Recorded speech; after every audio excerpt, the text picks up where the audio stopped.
السلام علیکم ورحمۃ اللہ وبرکاتہ۔ میں حضرت مسیح موعود علیہ الصلوۃ والسلام کا ایک اقتباس آپ کی خدمت میں پیش کرتا ہوں۔ یہ اخبار الحکم 10 جون 1905 میں چھپا ہوا ہے۔ آپ فرماتے ہیں، میں بڑی یقین اور دعویٰ سے کہتا ہوں کہ حضرت صلی اللہ علیہ وآلہ وسلم پر کمالات نبوت ختم ہو گئے۔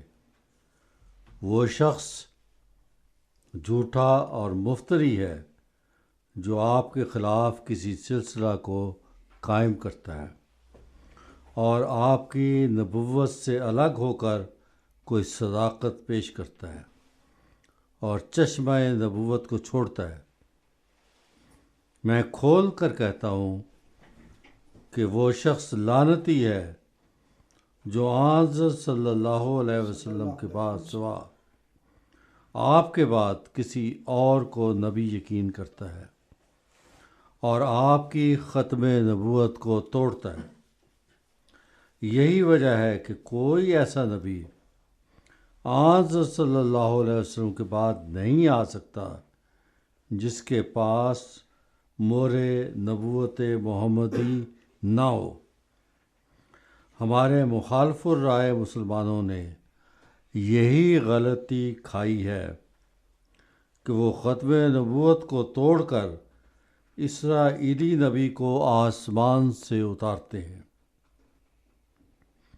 اور میں یہ کہتا ہوں کہ حضرت صلی اللہ علیہ وسلم کی قوت قدسی اور آپ کی ابدی نبوت کا یہ ادنا کرشمہ ہے کہ 1300 برس کے بعد بھی آپ ہی کی تربیت اور تعلیم سے مسیح موعود آپ کی امت میں وہی مہر نبوت لے کر آتا ہے۔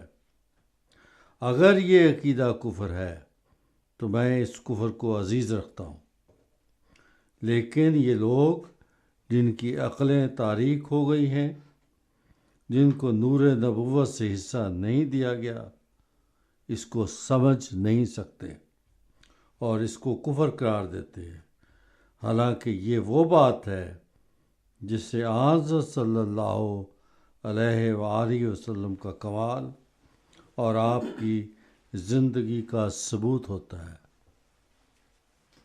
محترم خان صاحب، گزشتہ پروگرام میں بھی ہم نے گفتگو کی تھی کہ رسول اللہ صلی اللہ علیہ وسلم خاتم النبیین ہیں اور جماعت احمدیہ اس پر مکمل طور پر ایمان رکھتی ہے، اور جیسا آپ نے حضرت مسیح موعود علیہ الصلوۃ والسلام کی تحریر سے آج کے پروگرام کا آغاز کیا ہے، حضرت مسیح موعود علیہ الصلوۃ والسلام ایسی نبوت کو یا ایسے لوگوں نبی کو ماننے والوں کو لعنتی قرار دیتے ہیں جو حضرت صلی اللہ علیہ وسلم کی مہر کے بغیر آئے، جو حضرت محمد مصطفیٰ صلی اللہ علیہ وسلم کی امت کے بغیر آئے، جو حضرت محمد مصطفیٰ صلی اللہ علیہ وسلم کے دامن کو چھوڑ کر آئے۔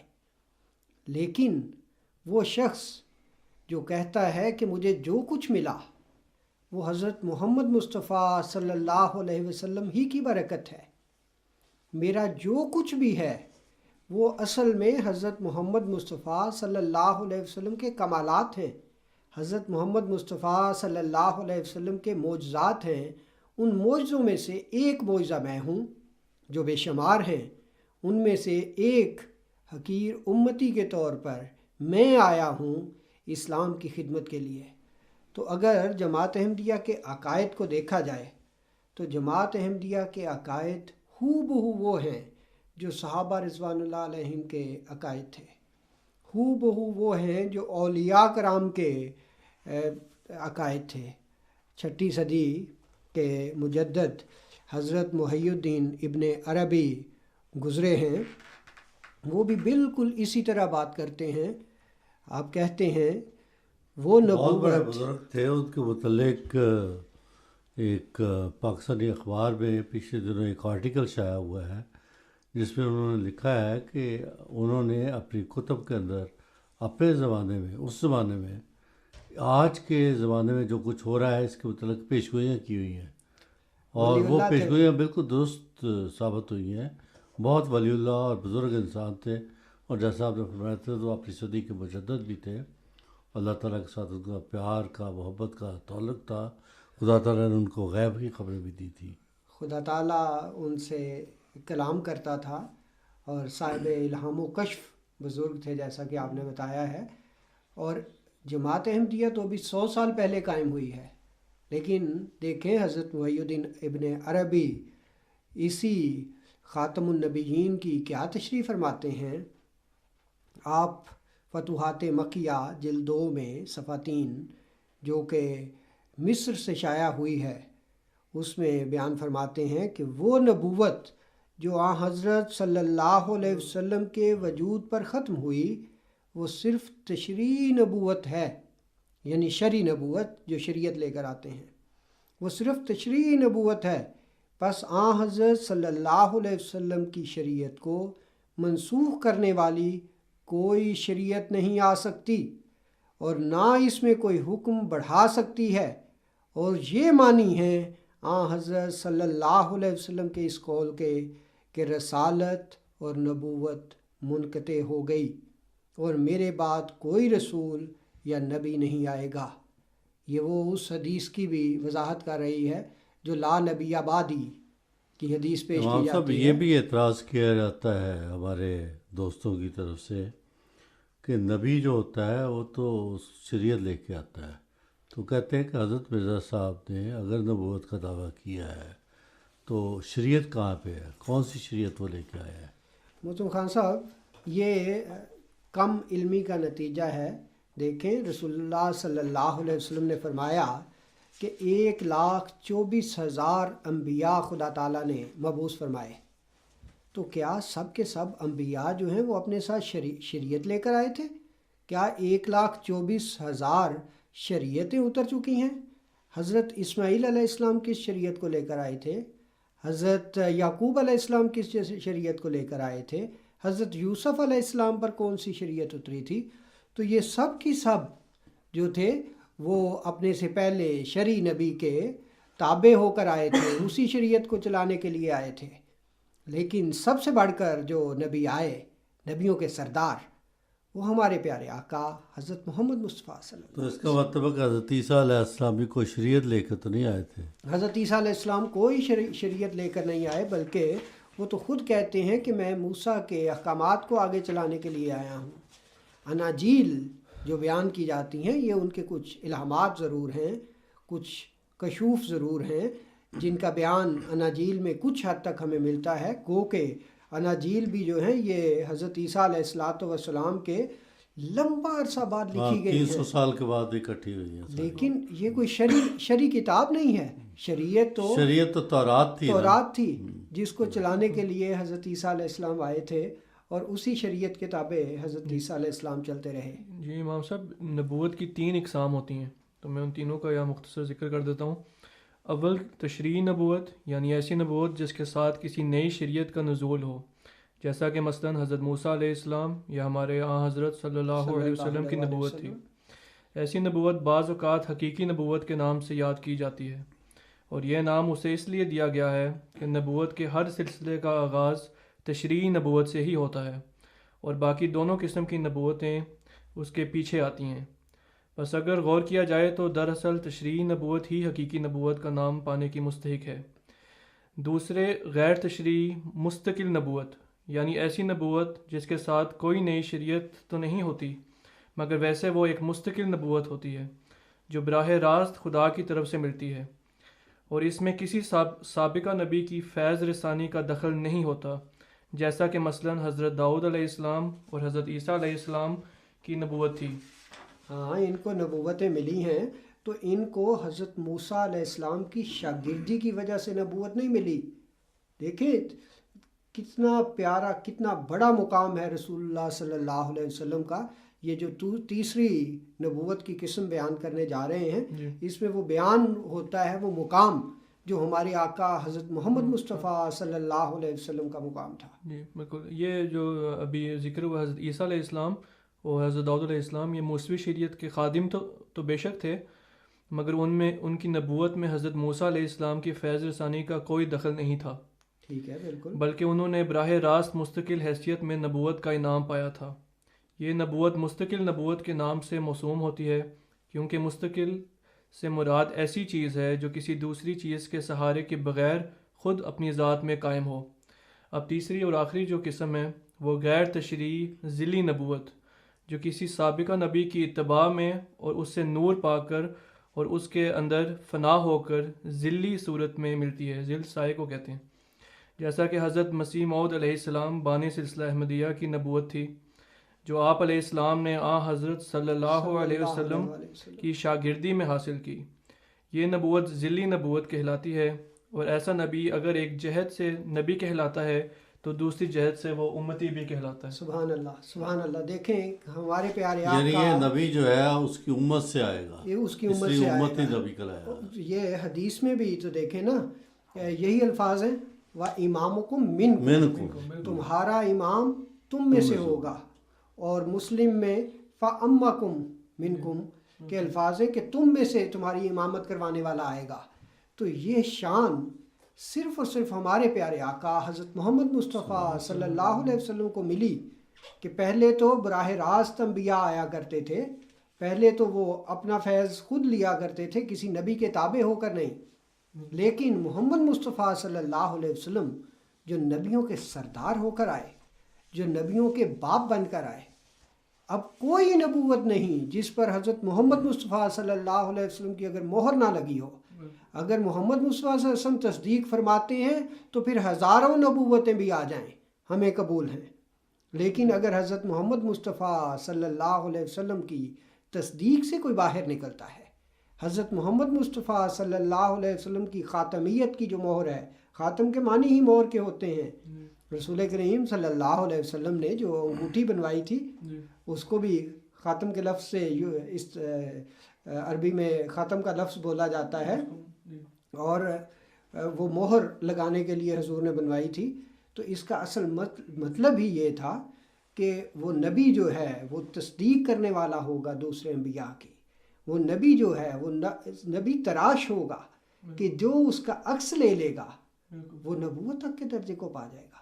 اسی لیے اللہ تعالیٰ نے قرآن کریم میں جہاں انعامات کا ذکر فرمایا ہے سورہ نساء میں آیت 70 میں، وہاں پر یہی فرمایا وَمَن يُطِعِ اللَّهَ وَالرَّسُولَ فَأُولَٰئِكَ مَعَ الَّذِينَ أَنْعَمَ اللَّهُ عَلَيْهِم مِّنَ النَّبِيِّينَ وَالصِّدِّيقِينَ وَالشُّهَدَاءِ وَالصَّالِحِينَ، کہ جو بھی اللہ کی اطاعت کریں گے اور اس رسول یعنی حضرت محمد مصطفیٰ صلی اللہ علیہ وسلم کی اطاعت کریں گے، وہ نبوت کا درجہ پائیں گے، صدیقیت کا درجہ پائیں گے، شہادت کا درجہ پائیں گے، صالحیت کا درجہ پائیں گے۔ تو یہ مقام ہمارے پیارے آقا حضرت محمد مصطفیٰ صلی اللہ علیہ وسلم کو ملا، اور آپ انہی معنوں میں افضل ہیں، جو کہا جاتا ہے کہ افضل ہیں، ورنہ فرق نہیں ہے، باقی اگر ختم کر دیا صرف تو وہ افضل یہ گزشتہ پروگرام میں بھی بات ہوئی تھی کہ اگر صرف اور صرف کوئی ٹیچر آئے، نبی ایک ٹیچر کے طور پہ ہوتا ہے، اور آ کر سکول کو بند کر جائے یا کہہ دے کہ آئندہ سے استاد نہیں آیا کریں گے، تو اس میں اس کی کیا افضلیت ہوئی؟ بلکہ وہ تو ایسا بھی نہ نکلا کہ اپنا ایک بھی شاگرد ایسا پیدا کرتا جو ٹیچر کا خطاب پاتا یا جو آگے پڑھا سکتا۔ تو ہمارے پیارے آقا پر اتنا ظلم نہ کریں، اتنا زیادہ حضور صلی اللہ علیہ وسلم پر اتہام نہ لگائیں۔ یہ جو کہتے ہیں کہ توہین رسالت کے مرتکب تو یہ لوگ ہوتے ہیں جب یہ ہمارے پیارے آقا محمد مصطفیٰ صلی اللہ علیہ وسلم کی شان کو گھٹانے والے بن جاتے ہیں، شان کو گرانے والے بن جاتے ہیں۔ جماعت احمدیہ تو حضرت محمد مصطفیٰ صلی اللہ علیہ وسلم کے مقام کو بلند سے بلند تر دیکھنا چاہتی ہے، اور اسی کے لیے کوشاں ہے، گو کہ حضرت محمد مصطفیٰ صلی اللہ علیہ وسلم کا مقام ہماری نظروں سے بہت بلند ہے، ہم اس کی تہ تک بھی نہیں پہنچ سکتے، لیکن یہ ان لوگوں کے حملے ہیں جو حضور صلی اللہ علیہ وسلم پر ہوتے ہیں۔ میں حضرت محی الدین ابن عربی کا جو تحریر ہے وہ آپ کے سامنے اصل میں تو عربی میں ہے، ان النبوۃ التی انقطعت بوجود رسول اللہ صلی اللہ علیہ وسلم انما ہی نبوۃ التشریع۔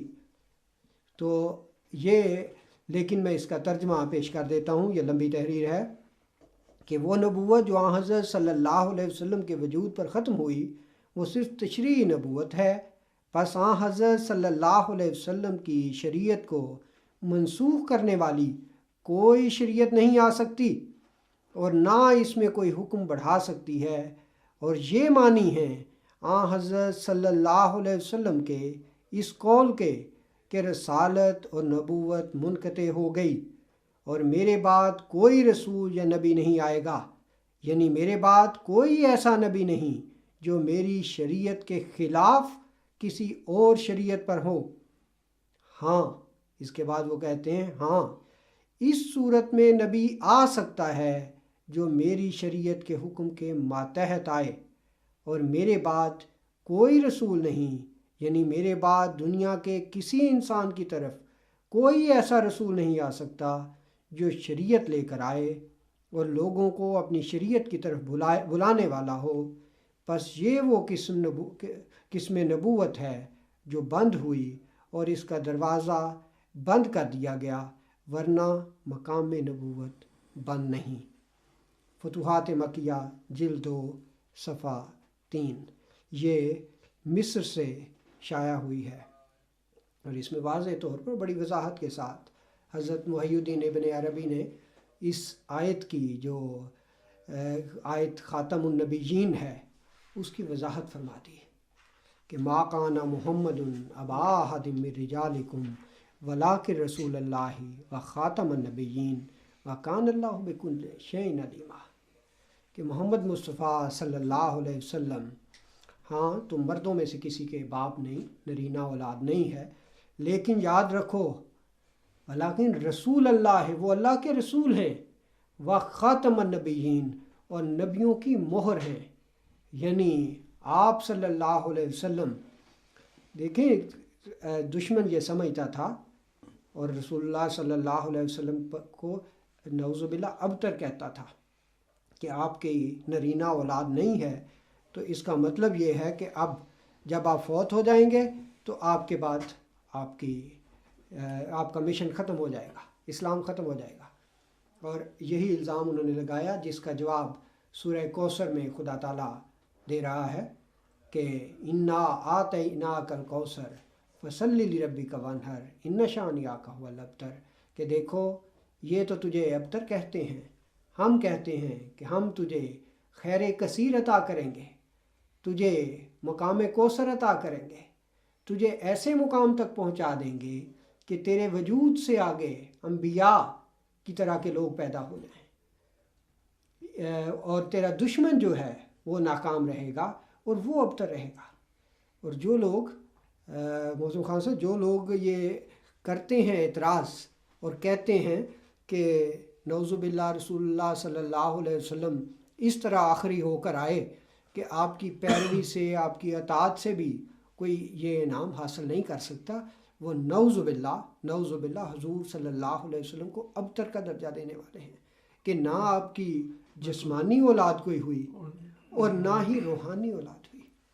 اس کے درست معنی جس طرح ہم نے پچھلی دفعہ ذکر کیا تھا کہ اسی صورت میں یہ اس بات کا ذکر ہے کہ جو نبی کی بیویاں ہیں وہ مومنین کی مائیں ہیں، تو اس لحاظ سے جو نبی ہیں وہ روحانی باپ ہوئے، تو درست معنی اس پوری آیت کے یہ بنیں گے کہ بے شک حضور صلی اللہ علیہ وسلم کسی مرد کے جسمانی طور پر باپ نہیں ہیں، مگر آپ تمام مومنین کے روحانی باپ ہیں، اور اسی طرح تمام انبیاء کے بھی روحانی باپ ہیں۔ تمام انبیاء کے، تو یہ رسول سب سے اللہ صلی بڑا اللہ علیہ مقام وسلم ہو نے گیا خود فرمایا کہ میں تمام انبیاء کا، میں ابو الانبیاء ہوں، میں تمام انبیاء کا باپ بنا کر بھیجا گیا ہوں۔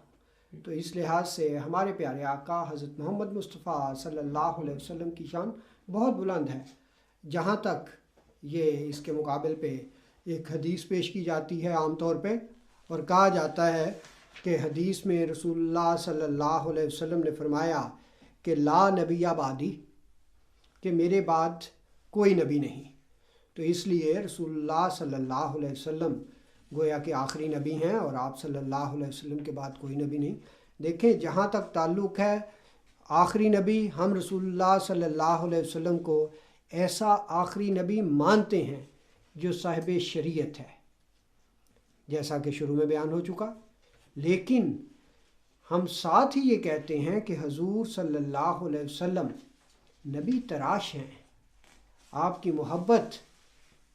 کو محبت کرنے والا نبوت کا درجہ تک پا سکتا ہے. جہاں تک نبوت کے بند ہونے کا تعلق ہے، ہم کہتے ہیں کہ ایسی نبوت بالکل بند ہے جو حضور صلی اللہ علیہ وسلم کی مخالف نبوت ہو، یا حضور صلی اللہ علیہ وسلم کے مقابل پہ کوئی نئی شریعت لانے والی ہو. جیسا کہ محترم خان صاحب نے سوال کیا تھا کہ کیا انبیاء جو ہیں وہ سب شریعت لے کر آتے ہیں، اور میں نے پروگرام کے شروع میں بتایا کہ نہیں، بے شمار انبیاء ہیں جو بغیر شریعت کے آئے ہیں، لیکن وہ نبی کا لقب پاتے آئے ہیں.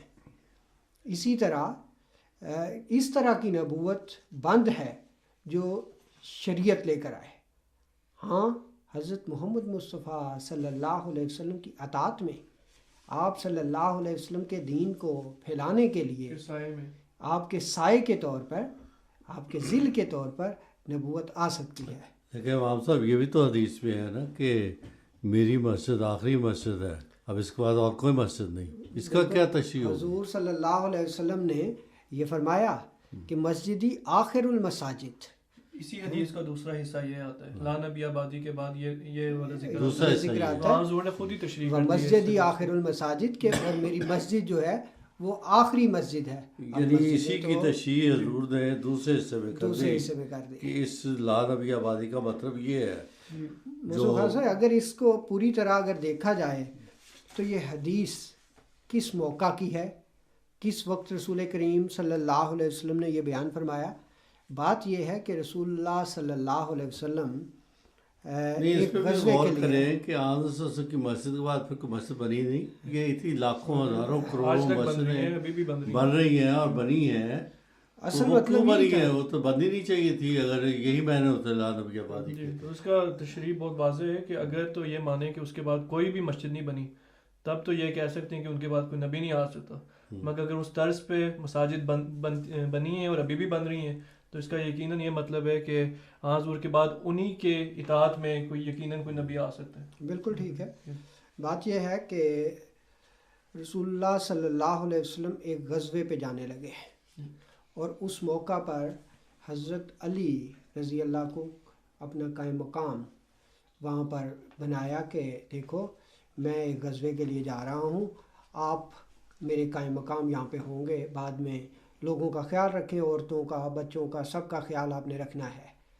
تو ساتھ ہی حضور صلی اللہ علیہ وسلم نے فرمایا کہ تم میرے بعد اسی طرح ہو جس طرح موسیٰ کے بعد ہارون تھے.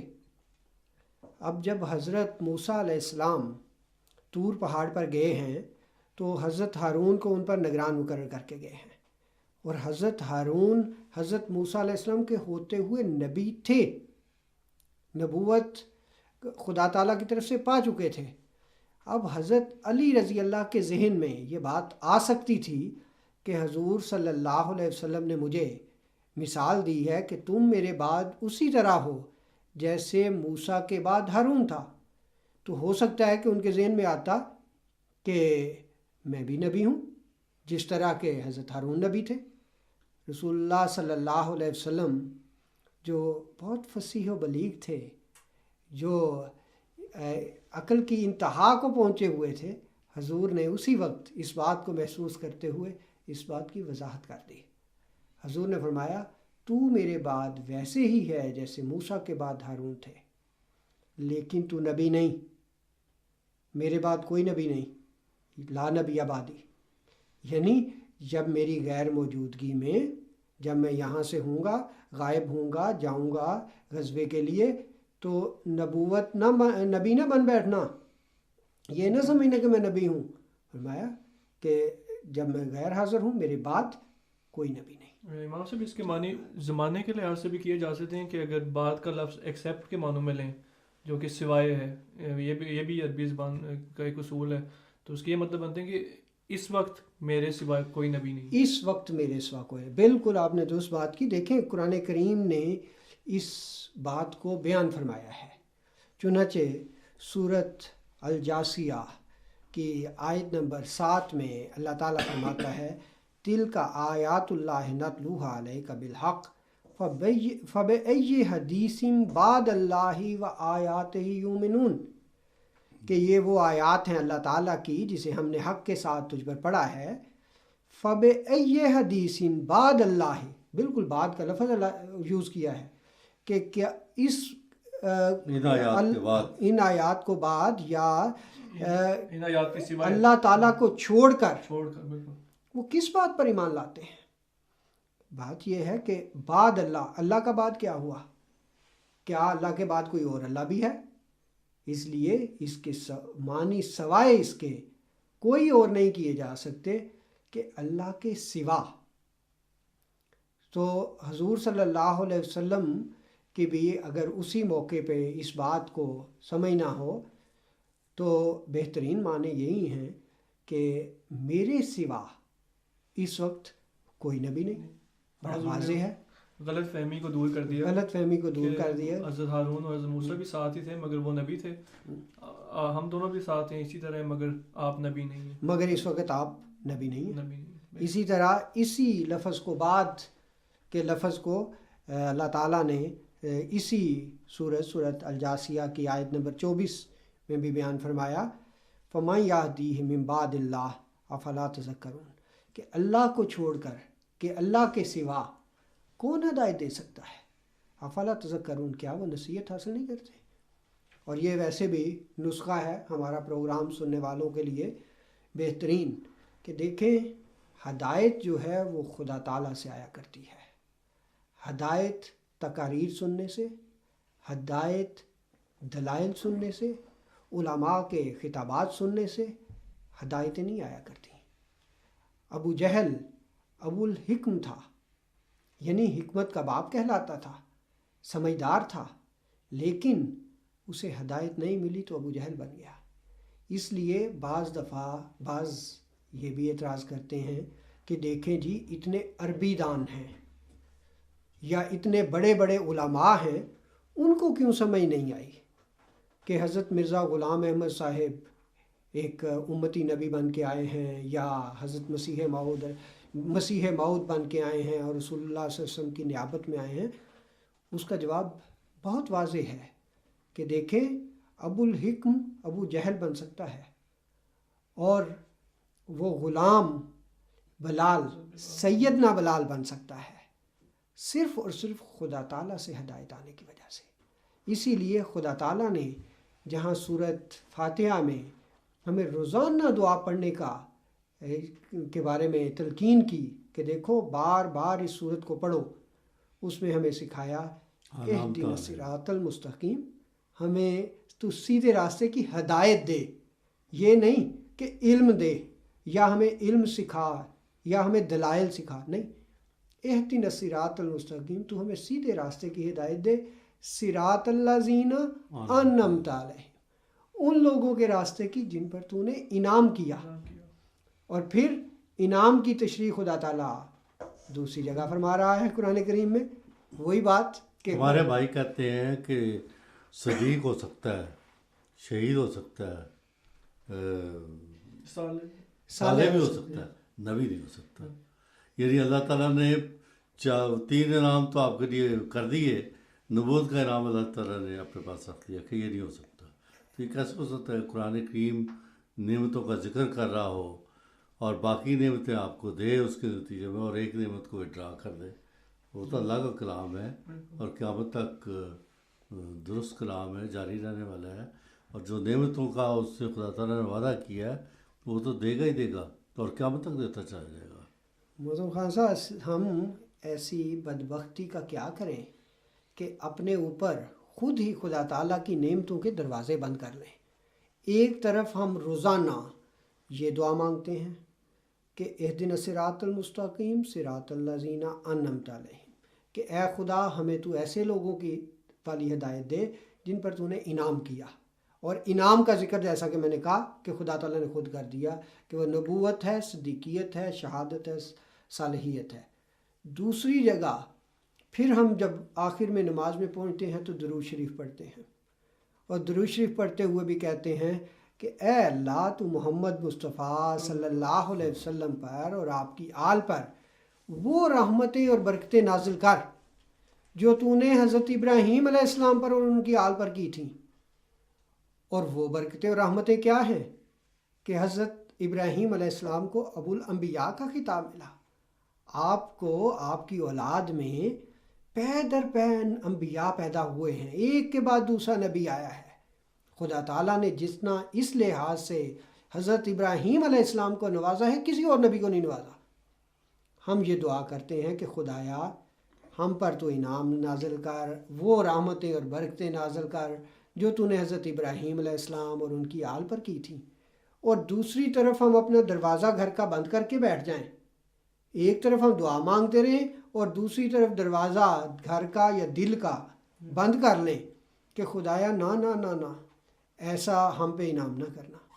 تو عجیب قسم کی کنٹروڈکشن ہے جو ان علماء نے ہمارے سادہ لوگ مسلمانوں کے دلوں میں ڈال دی ہے۔ انہیں نبوت کے نام سے ایک بدکا دیا ہے اور ڈرا دیا ہے۔ یہ نبوت کا نام سنتے ہی ڈرتے ہیں، حالانکہ نبوت ایک انعام ہے اور وہ خدا تعالیٰ کی طرف سے آتی ہے، اور اس کو مانگنے کا خدا تعالیٰ نے ہر نماز میں حکم دیا ہے کہ دیکھو یہ انعام خدا سے مانگا کرو۔ اور پھر ہم یہ واضح طور پر کہتے ہیں کہ وہ نبوت، وہ انعام امتی کی صورت میں آئے گا۔ وہ انعام حضرت محمد مصطفیٰ صلی اللہ علیہ وسلم کی غلامی کی صورت میں آئے گا۔ وہ انعام وہی ہے جو حضرت مرزا صاحب نے یہ دعویٰ فرمایا کہ وہ پیشوا ہمارا جس سے ہے نور سارا، نام اس کا ہے محمد، دل بر میرا یہی ہے کہ ہمارا پیشوا، ہمارا راہبر وہ تو محمد مصطفیٰ صلی اللہ علیہ وسلم ہے۔ اس لیے میں اپنے سامعین کو بڑی درد دل سے یہ کہنا چاہتا ہوں کہ حضرت مرزا صاحب کی کتب کا مطالعہ کریں۔ ہماری alislam.org www.alislam.org ہماری ویب سائٹ ہے، وہاں پر اردو میں ہمارا مواد میسر ہے، انگلش میں میسر ہے، نارویجن میں وہاں سے شفٹ کیا جا سکتا ہے، جایا جا سکتا ہے، بعض دوسری لینگویجز میں، تو وہاں پر جا کر پڑھیں اور پھر خدا تعالیٰ سے یہ دعا درد دل سے مانگیں کہ خدایا ایک شخص مسیح موعود ہونے کا دعویٰ کرتا ہے، تو نے ایک وعدہ کیا تھا، تیرے پاک نبی حضرت محمد مصطفیٰ صلی اللہ علیہ وسلم نے ایک وعدہ کیا تھا کہ دیکھو دیکھو جب تم میں اس قدر فرقے بن جائیں گے، اس قدر تم آپس میں پھوٹ پڑ جائے گی کہ روزانہ تم عذاب کا منہ دیکھو گے، اس وقت اس امام کو پکڑ لینا جو خدا تعالیٰ کی طرف سے تمہاری طرف آئے گا۔ وہ خدا تعالیٰ کا قائم کردہ امام ہوگا، وہ خدا تعالیٰ کا بھیجا ہوا امام ہوگا۔ جانا اور اس کی بیعت کرنا، خواہ تمہیں برف کے پہاڑوں پر گھٹنوں کے بل جا کر تکلیف اٹھا کر جانا پڑے۔ یہ ہدایت تھی۔ بالکل درست ہے۔ اور ہمارے جو تاریخ ہے اس میں ہمارے بزرگوں کے جو واقعات ہیں اس میں بیشتر واقعات ایسے ہیں کہ وہ لوگ دلائل سے، وعظ سے، تقریروں سے، کتابوں سے زیادہ متاثر نہیں ہوئے۔ بیشتر ہمیں ایسے واقعات ملتے ہیں ہمارے بزرگوں کے جس میں انہوں نے اللہ تعالیٰ سے دعا کی۔ اور مجھے بھی یقین ہے جیسا آپ نے فرمایا کہ اگر 40 دن تک استغفار کرتے ہوئے صمیم قلب سے 2 نوافل پڑھ کے استخارہ کرے اور خدا تعالیٰ سے اس بات کا فیصلہ طلب کرے تو میں یقین رکھتا ہوں کہ اس کے بعد اللہ تعالیٰ ایسی جستجو کرنے والے کو ضرور بتائے گا کہ کیا سچ ہے اور کیا جھوٹ ہے۔ تو ہم تو یہ نہیں کہتے کہ آپ خود فیصلہ کریں، یہ بھی نہیں کہتے کہ کتابیں پڑھ کے ہماری باتیں سن کے فیصلہ کریں۔ ہم تو یہ کہتے ہیں کہ جو اس خالق کل ہے، اس کل کائنات کو بنانے والا ہے، جو حضرت صلی اللہ علیہ وسلم کو نبیوں کا سردار بنا کر مبعوث کرنے والا ہے، جو حضرت صلی اللہ علیہ وسلم کو خاتم النبیین بنانے والا ہے، ہم نے تو آپ کو بتا دیا کہ رسول کریم صلی اللہ علیہ وسلم کا کیا فیصلہ ہے، ہم نے یہ بھی بتا دیا کہ قرآن کریم کا کیا فیصلہ ہے۔ اب آپ کا فرض بنتا ہے کہ آپ خدا تعالیٰ سے پوچھیں، اور ہم آپ کو یقین دلاتے ہیں کہ جو خدا پہلے بولتا تھا وہ آج بھی بولتا ہے. آپ دعا کر کے دیکھیں، خدا آپ کو جواب دے گا. اس سے پوچھیں کیا سچ اور کیا جھوٹ. یہی اسلام کی خوبی ہے کہ دیکھیں بعض نے یہ سمجھ رکھا ہے کہ پہلے تو خدا بولتا تھا، اب اس نے بولنے سے انکار کر دیا ہے. پہلے تو خدا الہام کیا کرتا تھا، اب وہ ڈرتے ہیں کہ خدا کا الہام نہیں ہو سکتا. وہ بھئی خدا کسی شخص کی محبت کا اظہار یہ ہوتا ہے کہ وہ کسی اپنے معشوق سے، اپنے محبوب سے بات کرے. تو اگر ایسے خدا پر ایمان لے آئے ہیں کہ جس نے بولنا چھوڑ دیا، جس نے کلام کرنا چھوڑ دیا، تو وہ تو اسلام کا خدا نہیں. اسلام کا خدا تو ہمیشہ زندہ تھا. امام صاحب پھر کوئی فرق نہیں رہ جاتا نا اسلام اور جو پتلوں کی عبادت کرتے ہیں یا جو ہندو ہیں، کہ وہ ان کا یہی ایمان ہوتا ہے نا کہ ان کے ذریعے ہم خدا تک پہنچ سکتے ہیں، ہم خود براہ راست نہیں پہنچ سکتے. براہ راست نہیں، بلکہ خدا تعالیٰ نے بڑا واضح دیکھیں قرآن کریم میں فرمایا ان الذین قالوا ربنا اللہ ثم استقاموا تتنزل علیہم الملائکۃ الا تخافوا ولا تحزنوا وابشروا فی الحیات الدنیا بالجنۃ التی کنتم توعدون. کہ وہ لوگ جو اللہ تعالیٰ پر ایمان لاتے ہیں اور پھر استقامت اختیار کرتے ہیں، اس میں انہیں مشکلات آتی ہیں خدا پر ایمان لانے کے نتیجے میں، جس طرح جماعت احمدیہ کو آ رہی ہیں، جس طرح مظالم کے پہاڑ ڈھائے جا رہے ہیں. گزشتہ دنوں لاہور میں ہمارے ایک 72 سالہ احمدی کو پچھلے دنوں ایسے ہی قرآن کریم پڑھنے کے جرم میں اندر کر دیا گیا، اس کی ضمانت نہیں ہو رہی. اور جرم کیا اس میں لگا ہوا ہے کہ قرآن کریم پڑھا ہے. قرآن کریم پڑھا ہے. کوئی بات ہے؟ یہ رسول کریم صلی اللہ علیہ وسلم نے فرمایا تھا جو کہ ان کے علماء جو ہیں وہ بدترین مخلوق ہو جائیں گے. یہ اس کی ایک بہترین مثال ہے کہ دیکھیں قرآن پڑھا جا رہا ہے جس کے نتیجے میں حضرت عمر رضی اللہ تعالیٰ ایمان لے آئے تھے صرف اور صرف قرآن سن کے، جس کے نتیجے میں بے شمار خدا والوں کے دل جو ہیں وہ خدا کے روب سے جھک جاتے ہیں، جس کی وجہ سے خدا تعالیٰ کی حمد و تسبیح ہوتی ہے. یہ تو ربی صاحب وہ ہندوؤں والا زمانہ یاد آ گیا کہ ہندوؤں میں یہ جو ہوتا ہے نا ذات پات کا، جی تو اس میں یہ تھا کہ شودر جو کمتر ذات ہے، یہ وہ ہندوؤں کی جو مقدس کتاب ہے یہ الفاظ نہیں سن سکتے تھے. اگر غلطی سے کسی کے کان میں اگر ان کی آواز آ جاتی ہے، ان کی جو مقدس کتاب ہے اس کے پڑھتے ہوئے کوئی برہمن پڑھ رہا ہوگا، اس کی آواز آ جاتی تھی تو اس کے کان میں سیسا پگھلا کے ڈال دیا جاتا تھا. یہ میرا مطلب انتہا ہے کہ قرآن کریم تو ہم کہتے ہیں کہ چھاپو، اس کو زبانوں میں ترجمہ کرو، اس کو پھیلاؤ، یہ راہ ہدایت ہے، اس کو پڑھ کے لوگ ہدایت پائیں گے، اس کو پڑھ کے لوگ سچے خدا کی جستجو کریں گے، اس کو پائیں گے. اور ہمارا مولوی کہتا ہے کہ نہیں، اس سے قرآن پڑھا، اس کو اندر جیل میں کر دو، اسے اہانت کی ہے، توہین کی ہے، بلاسفیمی کی ہے. اینٹی ٹیررسٹ کا اور کہیں لگے قانون، لاکھوں آدمیوں کو مارے، خون بہائے، ان پہ نہیں چلے گا، وہ شہید کلائیں گے. لیکن اگر ایک احمدی تلاوت قرآن کی میں ایک آیت کی کرتا ہے، اوہو بہت بڑی بلاسفیمی کی ہے، اس کو دہشت گردی کا قانون میں اندر کرو اور بلاسفیمی پہ اس کو دائرہ تخت دار پہ لٹکا دو. یہ ہمارے ملک کا حال ہے. ہم اس لیے اپنے جو سادہ لو مسلمان ہیں، ہمارے مسلمان بھائی جو ہیں وہ اخلاص کے ساتھ لگے ہوئے ہیں، بہت محبت ہے انہیں دین سے اور ہمارے پیارے آقا حضرت محمد مصطفیٰ صلی اللہ علیہ وسلم سے. لیکن میں ان سے بڑے درمندانہ دل سے درخواست کرتا ہوں کہ اپنے ایمان کو مولوی کے ہاتھوں بیچ نہ دیں. صرف مولوی پر اعتبار کرتے ہوئے کہ جو اس نے کہہ دیا وہی درست ہے، اس کے چکر میں نہ پڑ جائیں. مولوی تو آپ کو یہ بھی کہتا ہے کہ ان کی مسجد نہیں ٹیمپل ہے. مولوی تو آپ کو یہ بھی کہتا ہے کہ یہ کلمہ لا الہ الا اللہ محمد رسول اللہ نہیں پڑھتے.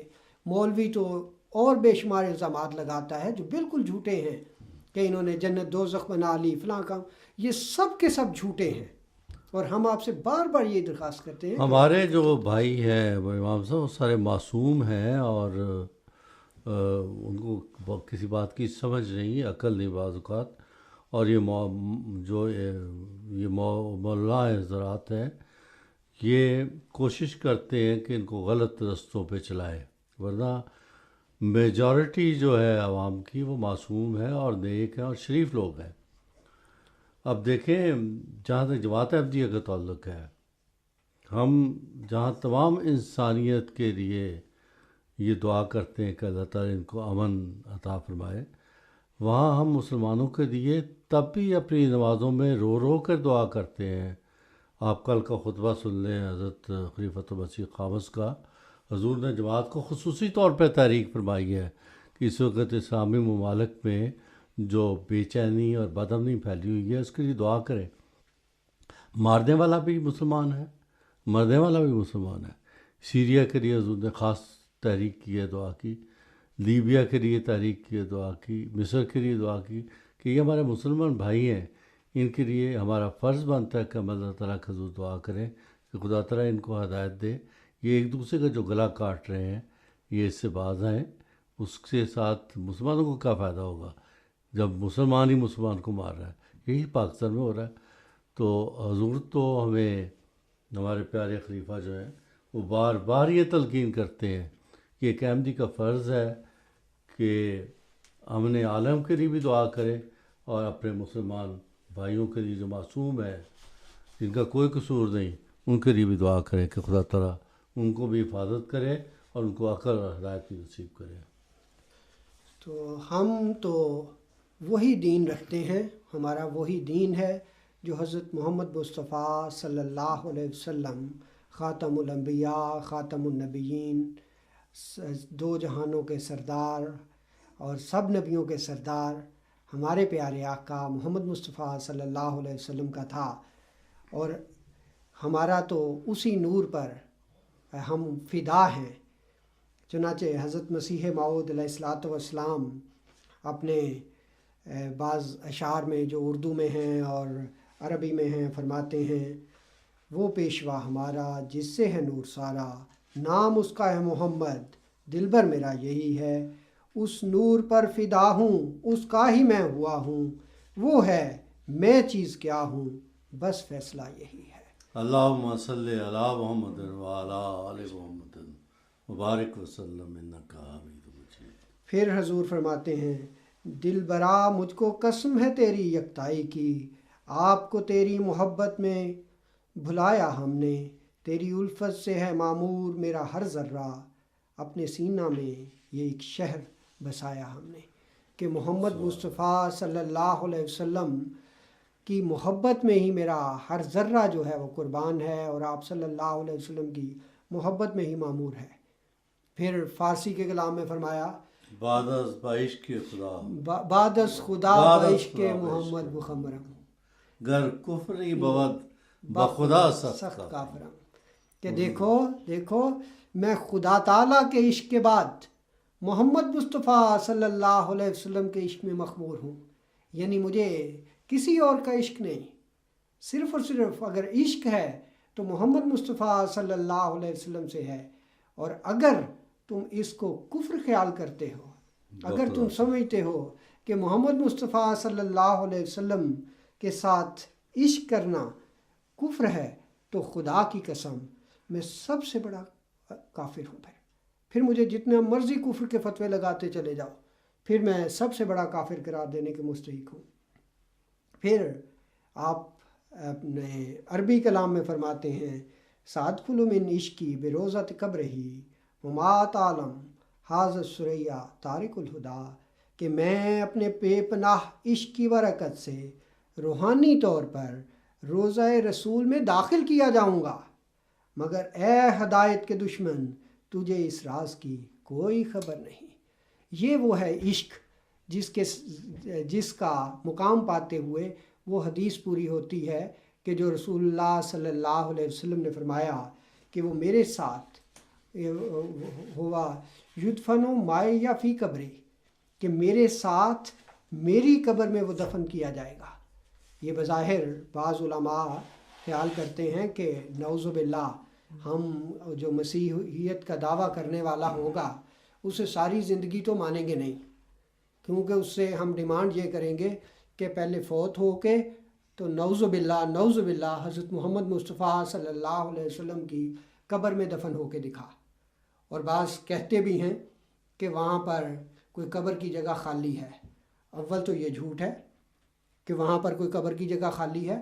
حضرت عائشہ رضی اللہ کے وقت میں یہ مسئلہ حل ہو گیا تھا کہ حضرت عمر نے جب وفات سے پہلے حضرت عائشہ رضی اللہ عنہا کو پیغام بھجوایا کہ میری خواہش ہے کہ میں وہاں پر دفن کیا جاؤں حضور صلی اللہ علیہ وسلم کے ساتھ، تو حضرت عائشہ رضی اللہ عنہا نے جواب دیا کہ خواہش تو میری تھی، لیکن میں امیر المومنین کو اپنے اوپر فوقیت دیتی ہوں. انہوں نے یہ نہیں کہا کہ ایک تو جگہ خالی ہے اس مسیح کے لیے جس نے آنا ہے اور ایک باقی ہے یہ وہ، اس قسم کی کوئی بات. انہوں نے کہا ایک ہی جگہ تھی جو خالی تھی اور میری خواہش تھی کہ میں وہاں پہ دفن ہوتی، لیکن میں امیر المومنین کو اپنی اس خواہش پر ترجیح دیتی ہوں. اور حضرت مسیح موعود علیہ الصلوۃ والسلام نے اپنے اس شعر میں بڑا واضح فرما دیا کہ دیکھو میں اس عشق کی وجہ سے جو مجھے محمد مصطفیٰ صلی اللہ علیہ وسلم سے ہے روضہ رسول میں دفن کیا جاؤں گا. یعنی میں حضور صلی اللہ علیہ وسلم کے اتنا قریب ہو گیا ہوں کہ تم عاشق کو معشوق سے الگ نہ سمجھو.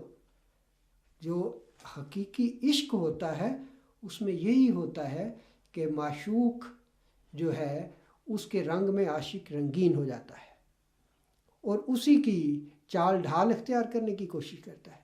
چنانچہ حضرت مرزا غلام احمد قادیانی علیہ السلام مسیح موعود و مہدی موعود علیہ الصلوۃ والسلام نے حضرت محمد مصطفیٰ صلی اللہ علیہ وسلم کے ساتھ عشق کیا تھا، اس لیے آپ کے مقابل پہ یا آپ کے مخالف کوئی تعلیم دے ہی نہیں سکتے تھے.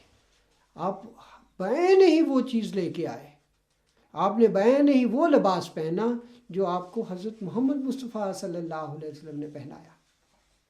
تو گویا کہ آپ حضرت محمد مصطفیٰ صلی اللہ علیہ وسلم کے عشق میں مخمور ہو گئے تھے. اس سلسلے میں چنانچہ بعض ایسے حوالے بھی میرے پاس موجود ہیں جو غیروں کی گواہیاں ہیں کہ کس طرح حضرت مسیح موعود علیہ الصلوۃ والسلام حضرت محمد مصطفیٰ صلی اللہ علیہ وسلم کے عشق میں مخمور تھے. بر صغیر کے ایک نامور ادیب مرزا فرت اللہ بیگ صاحب کی شہادت ہے.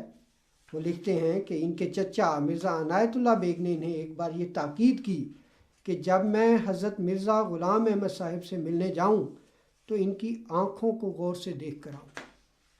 دیکھیں عجیب قسم کی ایک تحریک ہے. انہوں نے کہا کہ تم جا رہے ہو، کہتے ہو میں نے قادیان جانا ہے، تو جاؤ اور جا کے مرزا صاحب کی آنکھوں کو دیکھنا. وہ لکھتے ہیں کہ میں قادیان گیا، آنکھوں کو غور سے دیکھا تو ان میں سبز رنگ کا پانی گردش کرتا ہوا معلوم ہوا. میں نے واپس آ کر اپنے چچا سے اس کا ذکر کیا.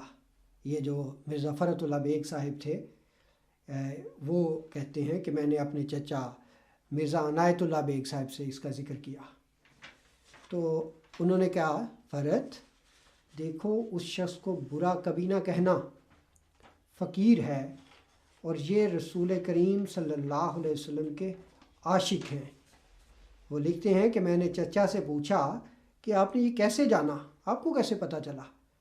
تو انہوں نے فرمایا کہ جو عاشق رسول اپنے محبوب کے خیال میں ہر وقت غرق رہتا ہے تو اس کی آنکھوں میں سبزی آ جاتی ہے اور سبز رنگ کی ایک لہر دوڑتی رہتی ہے. یہی وجہ ہے کہ حضرت مسیح موعود علیہ السلام ہمیشہ رسول اللہ صلی اللہ علیہ وسلم کا جب بھی آپ کے سامنے نام لیا جاتا تو آپ کی آنکھوں میں پانی آ جاتا.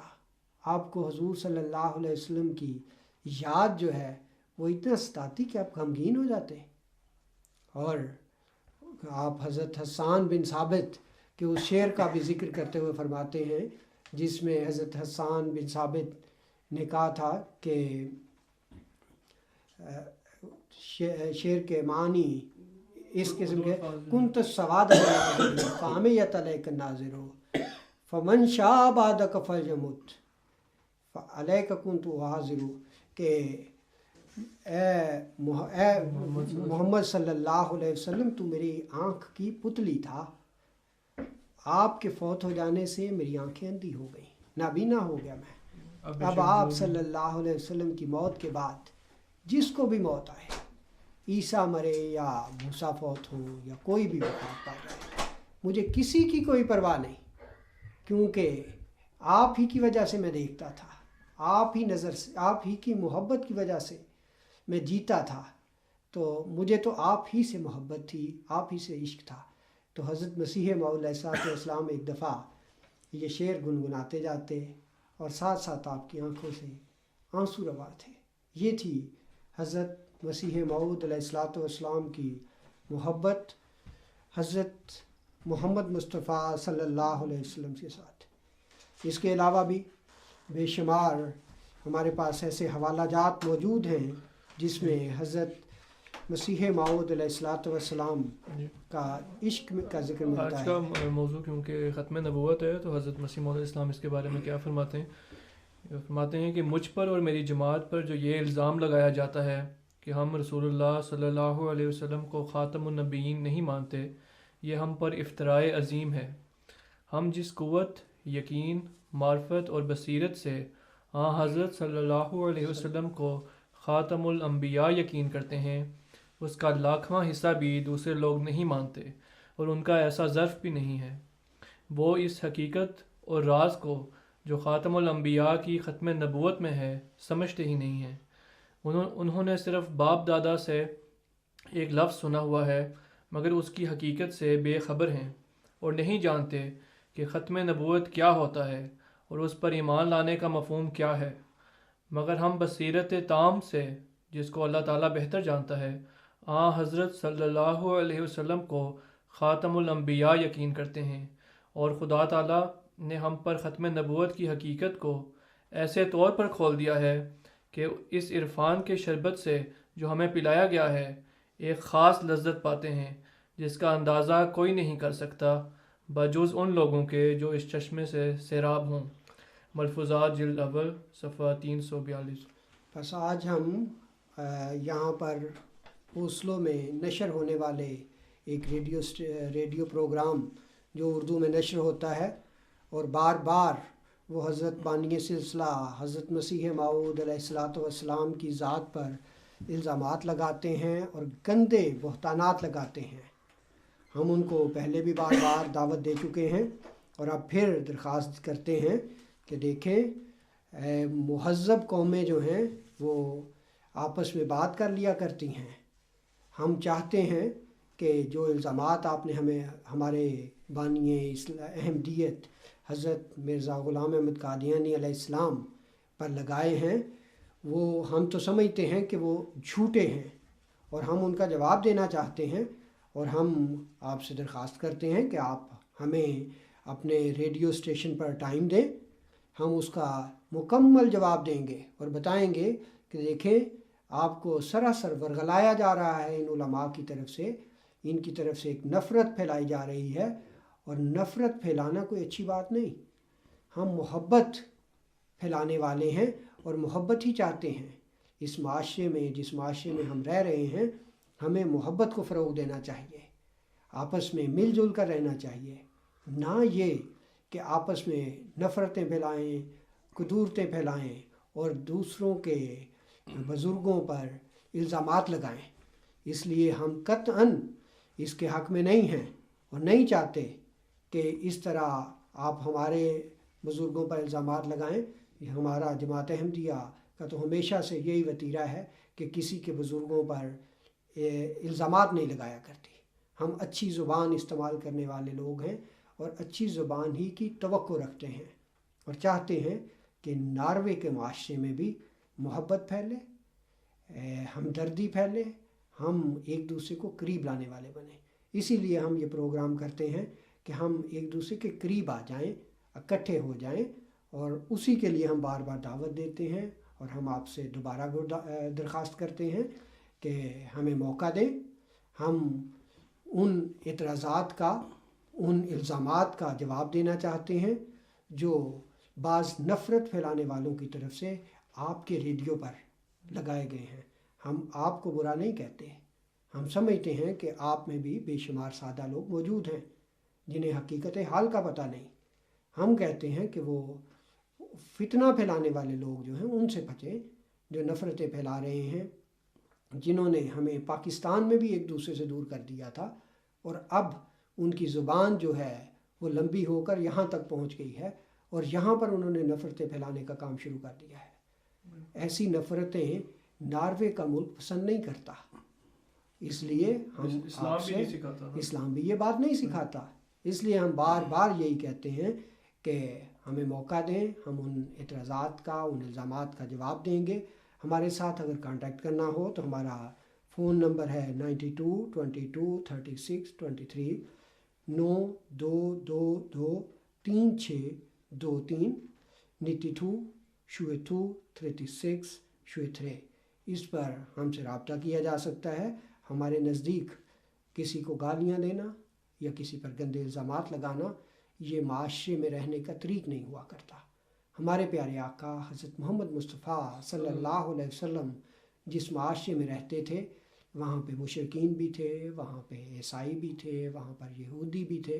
حضور صلی اللہ علیہ وسلم نے ہمیشہ بہترین طور پر اپنے ہمسایوں کے ساتھ رہے اور ہمیشہ ایک بہترین اسلام کو پیش کیا.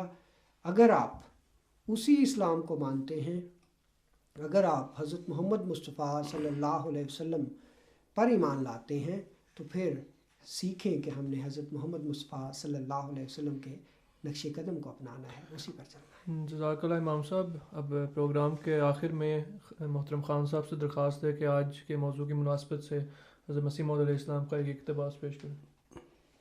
حسب معمول حضرت مسیح موعود علیہ السلام کا اقتباس جو آج کے اس موضوع سے متعلق ہے وہ پیش کرتا ہوں. حضور فرماتے ہیں، یاد رہے کہ بہت سے لوگ میرے دعوے میں نبی کا نام سن کر دھوکہ کھاتے ہیں اور خیال کرتے ہیں کہ گویا میں نے اس نبوت کا دعویٰ کیا ہے جو پہلے زمانوں میں براہ راست نبیوں کو ملی ہے، لیکن وہ اس خیال میں غلطی پر ہے. میرا ایسا دعویٰ نہیں ہے، بلکہ خدا تعالیٰ کی مصلحت اور حکمت نے حضرت صلی اللہ علیہ وآلہ وسلم کے افاضہ روحانیہ کا کمال ثابت کرنے کے لیے یہ مرتبہ بخشا ہے کہ آپ کے فیض کی برکت سے مجھے نبوت کے مقام تک پہنچایا.